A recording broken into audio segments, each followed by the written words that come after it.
Welcome back mga kalingap. Tayo ay update naman dito po sa atin pong patuloy na pagsubaybay dito po sa kinaabangan natin, Edsi, Ido and Beyonce. Bago pa lang kayo sa ating channel, inanyayahan mo ngayong mag-like, share, subscribe. Suportahan po natin ang ama ng kalingap, Kuya Bal Santos Matubang, atin na vlogs, Kalingap Rob,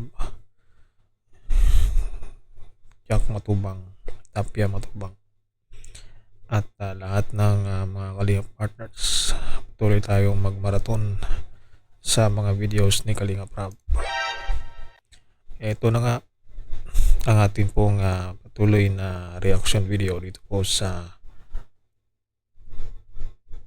pagpunta ng bigating sponsor ni Beyonce mula Batangas. Dinayo ang Camarines Norte Dait upang makitang personal ito pong si Beyonce at matid ang mga regalo at mga sorpresa para sa kanya. Kaya ito ang magandang balita dahil dumayo ito pong bigating sponsor na si Ma'am Dance kasama si Dr. Love. Dinayo nila ito pong bahay ni Beyonce at doon na nga naabutan itong si Beyonce galing dun po sa labas. Dala ng sponsor ang mga sorpresang gamit na regalo ito po kay Beyonce. At ito na, kita po natin dito sa vlog na masayang masaya itong sponsor na mga Lubilo, itong mga magulang ni Beyonce. Ito si Ma'am Dance ang nagipag-usap dito po sa magulang ni Beyonce habang si Beyonce ay nasa labas pa sa Pisonet. At dito na nga na pinuntahan nila ito pong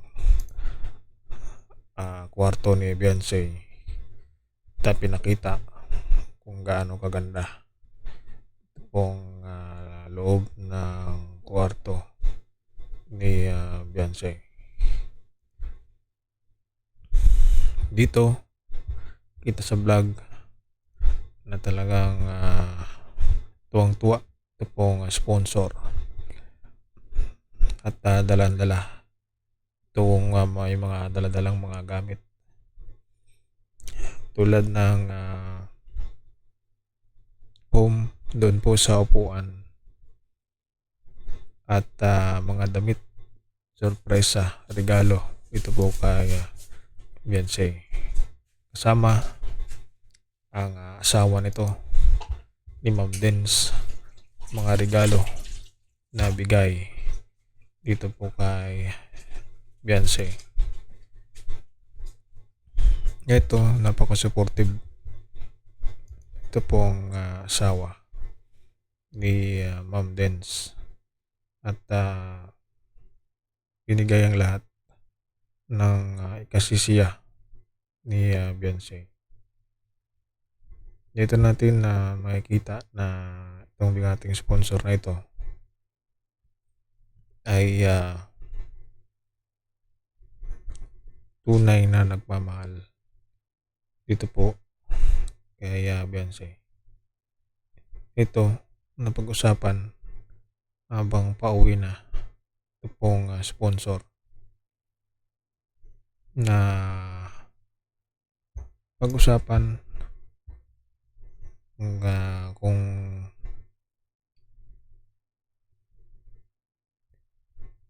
na itong si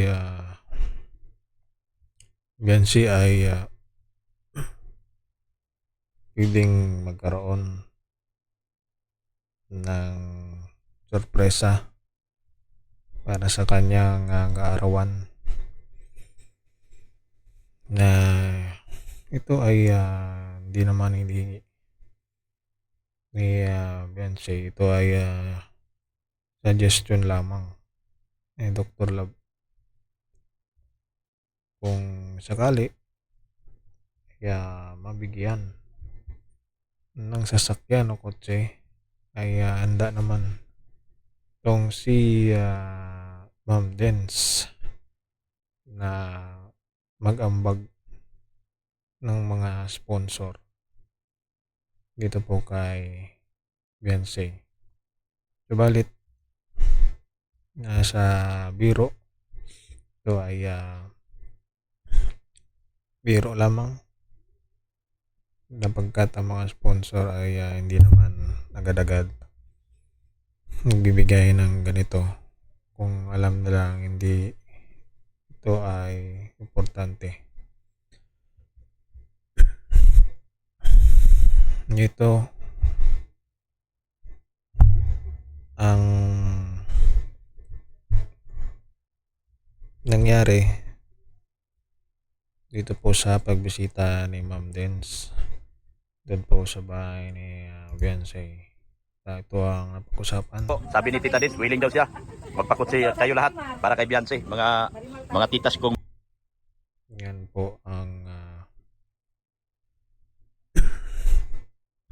pag-usapan kung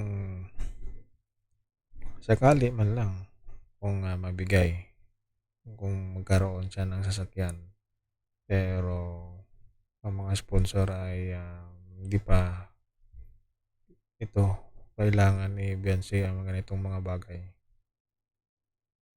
Mahalaga pa rin sa kanila mga pinagkikitaan o mga business negosyo para sa kanyang kinabukasan, pamilya niya. Kaya siguro kung meron ng magandang negosyo at umuunlad ng buhay nila, pwede siguro na kung kailangan na yung sasakyan. Pero sa ngayon ay focus muna ang mga sponsor dito po sa pag-aaral ni Biancy na malapit na gagraduate ito po sa senior high at undecided pa rin kung ano ang kursong kukunin sa kolehiyo. Ito ang update natin. Pagkakaroon di umano ni Biancy ng kotse kung sakali, pero